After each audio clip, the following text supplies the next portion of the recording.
Muy bienvenidos, amables oyentes, a su programa Diálogo Bíblico. Qué bueno estar con ustedes junto al pastor Horacio Rodríguez, que les habla Raúl Medina. Les saludo cariñosamente, deseando que Dios le bendiga.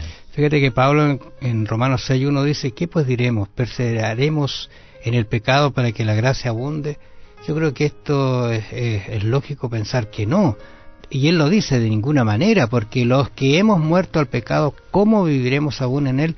Y aquí está, yo estoy pensando en lo que comentábamos ayer en relación a la obediencia y a la fe que tuvo, porque cuando el hombre se metió al agua, empezó a crecer la fe y se confirmó su fe cuando él quedó limpio. Y ahora es un hecho que esto trascendió las barreras de su hogar, de su familia, de su reino, vino hasta Israel de vuelta. ¿Por qué? Porque lo que leíamos al comienzo, ¿te acuerdas? En Lucas 4:27, sí. Cristo menciona este hecho, pues. Es un hecho que trasciende.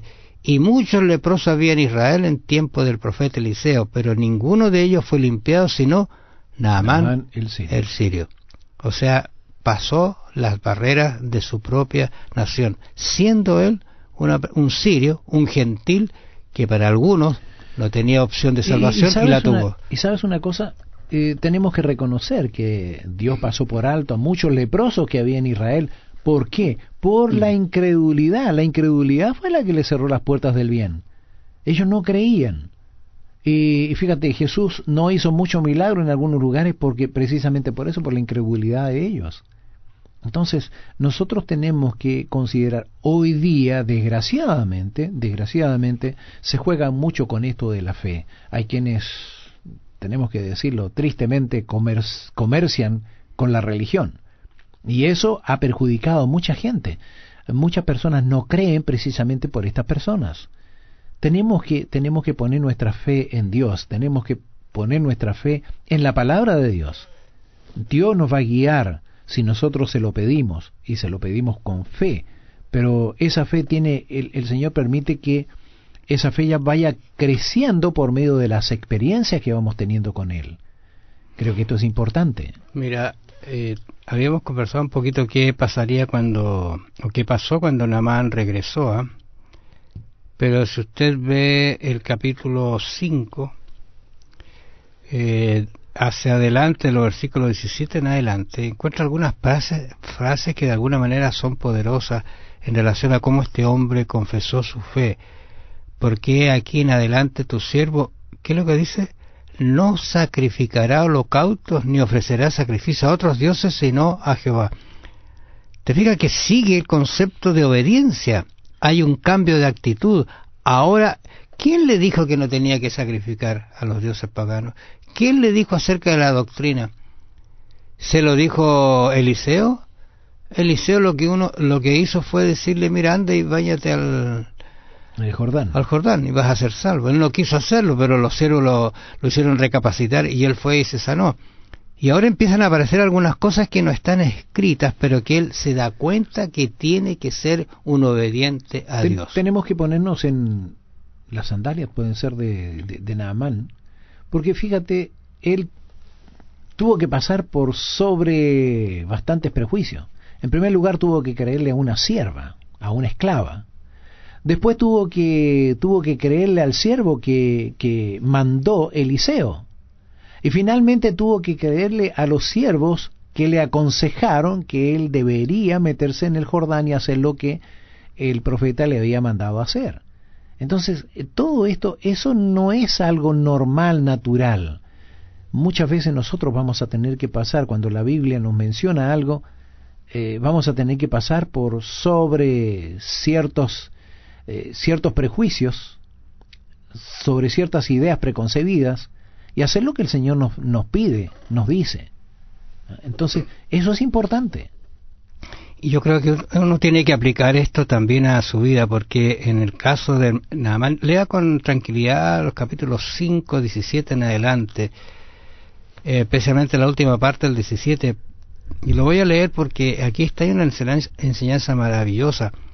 Porque de aquí en adelante tu siervo no sacrificará holocausto ni ofrecerá sacrificio a otros dioses sino a Jehová. Esa es la promesa que hace. Pero el 18 agrega un detalle más.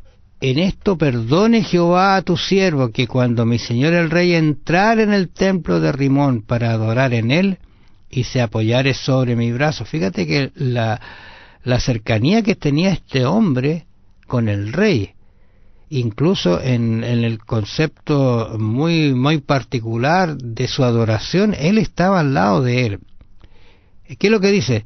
Rimón, para adorar en él, y se apoyare sobre mi brazo.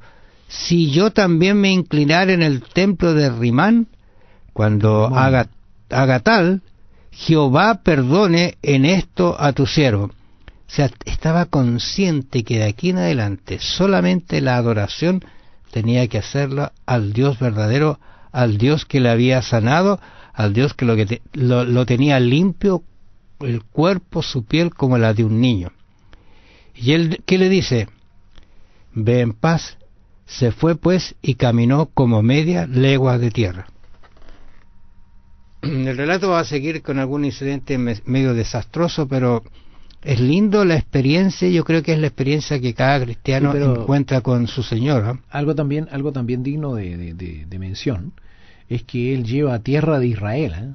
Él todavía, bueno, el Señor nos conoce, Él sabe nuestra forma de actuar, perdona muchas cosas, pasa por alto algunas cosas, pero la buena intención de este hombre, él todavía pensaba, como se pensaba en ese tiempo, que los dioses eran dioses locales.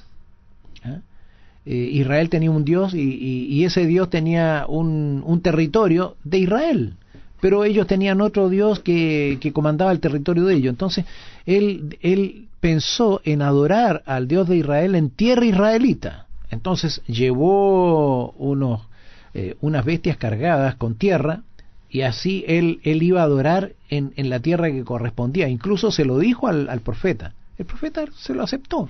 Ahora, ese es un detalle bien importante, porque a veces nosotros somos medios taxativos, vamos a imponer algunas cosas que están en contra quizás de la religión, las culturas, que hay muy diferentes. Tú sabes que en este mundo, cuando llega el Evangelio, hace trastocar muchas cosas, muchos gustos, muchos deseos. A lo mejor alguien te dice, pero tú estás consumiendo, por ejemplo, lo voy a hacer muy puntual, tú estás consumiendo cerdos, o te hace mal. ¿Cómo me va a hacer mal si toda mi familia, toda mi vida lo he comido y nunca me ha hecho mal? Pero sabes eso. Y de improviso, estas son cuestiones que aparecen así muy fuertes en la conversión de una persona. Pero cuando la persona acepta al Señor, estos cambios vienen solos y empiezan a preguntar, ¿qué más quiere que haga? ¿Te acuerdas tú cuando Pedro habló? Sí. ¿Cómo reaccionó la gente? Y ahora, Señor, ¿qué haremos? Dice. Hemos hecho algo terrible, ¿qué haremos? Te fijas, no se le obligó a nada, pero ellos respondieron con eso. Entonces, hay varias cositas que aparecen aquí como detalles importantes en la vida de este hombre, que fue realmente un misionero extraordinario, gracias a una misionera inverosímil. Bueno, a los oyentes los vamos a invitar para el resumen. Sintoniza la radio en los horarios que ella tiene. Y nos encontramos entonces. Bendiciones. Será hasta el resumen. Que el Señor le bendiga.